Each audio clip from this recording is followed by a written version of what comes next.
तो गाइज़ यहाँ से हम अपनी केदारनाथ की जर्नी को ख़त्म करते हैं और फिर यहाँ से हम सोचते हैं कि अब बद्रीनाथ को चलेंगे। तो वहाँ से अब अग्रसर करते हैं और ये है हेलीपैड रीजन। कल के दिन अगर आप पैदल नहीं आते हैं तो हेलीकॉप्टर की बुकिंग से सीधे केदारनाथ के नीचे ही आप रुक सकते हैं।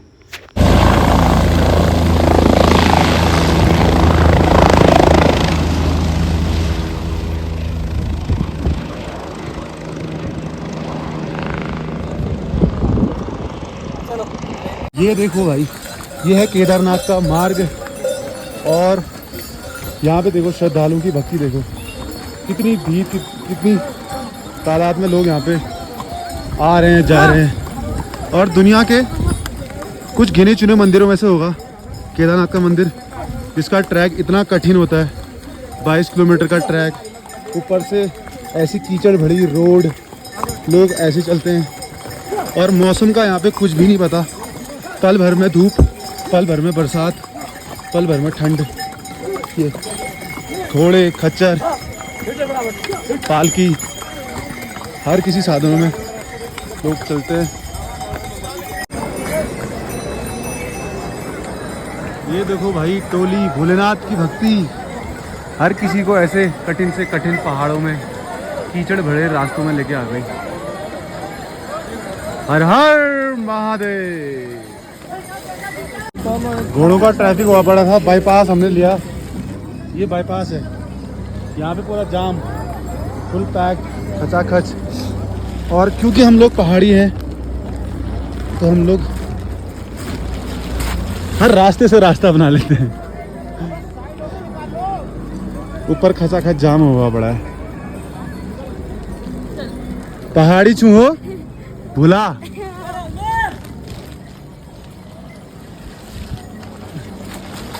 We create our own path. आहा,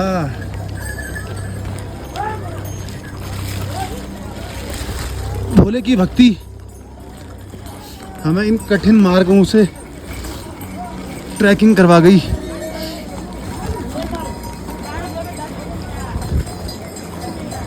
ये वाला ट्रैक हमने कर लिया तो जिंदगी में हर कोई ट्रैक कर लेंगे हम। केदारनाथ का एक कठिन ट्रैक, लेकिन ट्रैक कठिन इसलिए है क्योंकि इन घोड़ों की वजह से, मौसम के बदलने की वजह से, कीचड़ हीचड़ की वजह से ये बहुत टफ और कठिन मार्ग बन जाता है।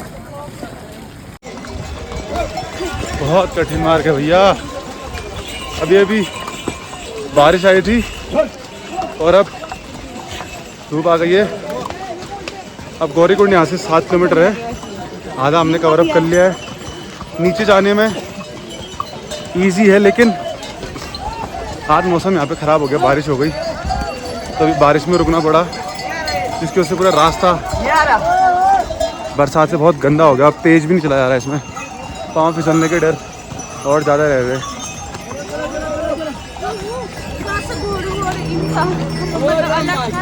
क्या घोड़ों का रास्ता अलग था और उसका बीच से कहीं से, कहाँ से आए थे हम, भूलना मत। उत्तराखंड सरकार से बस यही निवेदन है यार कि भले ट्रैक को आप अच्छा ना करें, ये पत्थरों वाला मार्ग ही रहे, लेकिन घोड़ों के लिए और इंसानों के लिए अलग अलग ट्रैक कर दें, जिससे ना घोड़ों को परेशानी हो गई, ना ही यहाँ पे राह में चलते हुए पैदल वालों को, यात्रियों को नुकसान हुआ या उनको दिक्कत होगी। और यार रास्ते में चलते चलते हमारी तबीयत और ज़्यादा ख़राब हो गई थी। वैसे ही केदारनाथ में हम 2 दिन रहे, वहाँ पे जुकाम बुखार आ गया और फिर चलते चलते और तबीयत सीवियर हो गई, जिससे फिर हमने सोचा कि अब बद्रीनाथ का प्लान कैंसिल करना पड़ेगा और भविष्य में दोबारा जाएंगे, ये सोचा। और ये ट्रिप में हम यहीं पे अब केदारनाथ में ही एंड करते हैं। अगली बार फ्यूचर में अब दोबारा आएंगे तो फिर बद्रीनाथ के लिए जाएंगे। और बड़े हैवी हार्ट के साथ में जाना पड़ रहा है भाई, बड़ा दुख हुआ उस दौरान में। सोची तो थी कि बद्रीनाथ में जाएंगे, इतने प्लान सोचे थे, लेकिन वो कोई प्लान चला नहीं। और फिर यहीं से हम बद्रीनाथ को ना जाके सीधे होते हुए हम कर्णप्रयाग से होते हुए सीधे निकलते हैं। तो पूरी जर्नी आगे को देखो आप। भाई जाम लगा पड़ा है, लोग इसी रास्ते से बद्रीनाथ के लिए जा रहे हैं। बद्रीनाथ के लिए कर्णप्रयाग से भी जाता है, एक ऊखीमठ से होते हुए भी जाता है, डिपेंड करता है। लेकिन वो वाला शॉर्ट लगा मेरे को, ऊखीमठ वाला। कि देखिए ये रोड जाएगी सीधे ऊपर को बद्रीनाथ के लिए, यहाँ से 125 किलोमीटर है। और रानीखेत नीचे को, ये नीचे वाली रोड जाएगी रानीखेत के लिए, ऊपर को बद्रीनाथ। रानीखेत 134 है, ग्वालदम 66। रोहू क्या हो गया? तबीयत खराब होगी, गाड़ी चलाते चलाते हालत खराब हो, तो फीवर भी आ रहा। सर गर्म हो रहा है। मेरा मन नहीं कर रहा यार गाड़ी चलाने का, हालत खराब हो गई। आगे देख लेते हैं, फिर रुक जाएंगे। किस हो जाना है? तो है, सर गर्म हो रहा है तुम्हारा, सर दर्द हो रहा। बदन दुख रहा है यार, बुखार। हाँ फीवर में ऐसी तो होता है। जबरदस्ती चला रहा हूँ मैं गाड़ी भाई, यहाँ से भी अभी 200 किलोमीटर ऊपर ही है वो। 130 तक तो रानीखेत है। चल फिर ऊपर से मेडिसिन लेते हैं, मेडिकल स्टोर के वहाँ पे रोक लेना। अरे कितनी खाओ यार, दवाई खा तो दी थी। अरे एक ही तो टैबलेट कल खाई, परसों खाई, कल से खाने में लगा पड़ा हूँ। एक और खा लेना ना, अब जब तक फीवर नहीं उतरेगा खाना ही पड़ता है। चलो मेडिकल स्टोर जहाँ दिखेगी लोग वहाँ। भी सोच रहे होंगे क्या जो हो गया इसे। तबीयत ख़राब तो ऑलरेडी हो चुकी थी और गाड़ी चलाने का मन नहीं कर रहा था, लेकिन शाम होती रह रही थी, फिर कुछ टाइम में अंधेरा होने वाला था।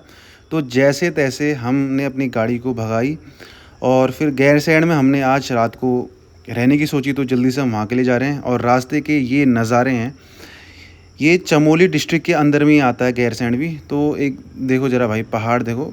चमोली में यार काफ़ी बड़े बड़े पहाड़ हैं यहाँ पे, मैंने देखा अपने सामने से, क्योंकि कुमाऊँ में पूरा घूम चुका हूँ लगभग। लेकिन जो चमोली के पहाड़ हैं, बहुत बड़े बड़े माउंटेन्स हैं, मज़ा है यहाँ पे। और जो इस रास्ते में हम चल रहे हैं, ये प्रॉपर गैरसैंण नहीं है, गैरसैंण से 8-10 किलोमीटर पीछे का गांव वाला रीजन है यहाँ। थोड़ा यहाँ के हमने नज़ारे लिए और मौसम को देखा भाई।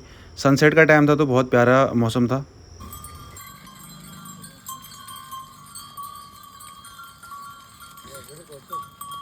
ये भेड़ है बकरियां हैं? ये तो हाँ, ये तो कुछ कुछ।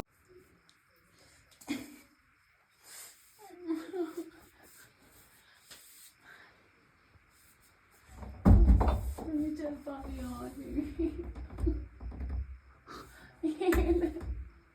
कुंदा नहीं लग रहा, लगा दो कुंदा।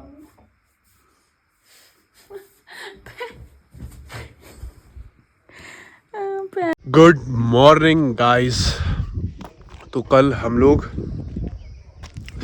यही गैरसैंण में रुके थे, शाम काफ़ी हो गई थी और आज अब निकलेंगे घर के लिए रानीखेत से होते हुए।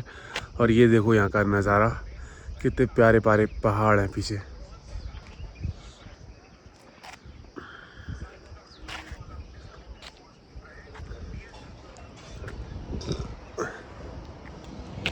अगर आप हल्द्वानी से रानीखेत से होते हुए गैरसैंण से निकलते हैं तो गैरसैंण से जस्ट 3-4 किलोमीटर ऊपर ये मिल जाएगा आपको, ये होटल गोलोक है। अंडर द बजट यहाँ पे होटल मिल जाएगा 1000 रुपीज़ में भी, और उसके अंडर में भी अगर आप थोड़ा बार्गेन कर सकते हैं तो। और भाई सफ़र में हालत ऐसी ख़राब होगी फीवर के चक्कर से, थोड़ा चेहरे में भी आपको दिख रहा होगा, वो टैन भी पूरा हो गया है और शक्ल भी उतरी हो गई है। आज थोड़ा बहुत मेरी तो तबीयत ठीक है, लेकिन मीरा की वैसी है, उसके पाँव दर्द कर रहे हैं। मुझे तो फीवर आ गया था क्योंकि मैं रहता है बहुत जल्दी, मुझे मेरा तबीयत ख़राब हो जाती है। तो अब निकलते हैं वहाँ को।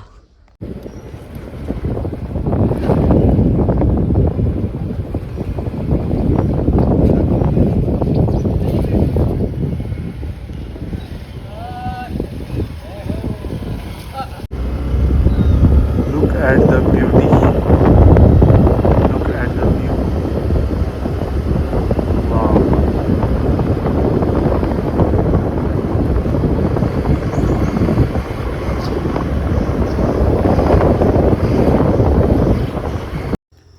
और ये पहुँचे हम द्वारा हाट की मार्केट में, जो कि गैरसैंण से काफ़ी नज़दीक में है।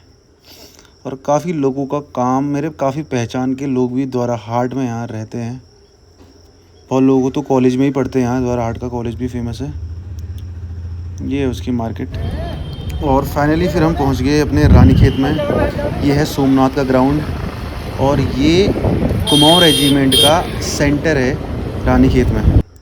सारी जो कुमाऊँ रेजिमेंट की जितनी भी बटालियंस हैं यहीं से ऑपरेट करती है और ये मेन सेंटर है और इतना बड़ा ग्राउंड है, काफ़ी भर्तियाँ भी होती हैं यहाँ पे।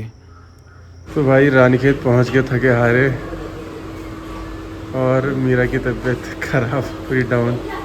क्या हुआ, खा रही क्या? खा ले यार, पहले खाना खा ले फिर कर लेना आराम।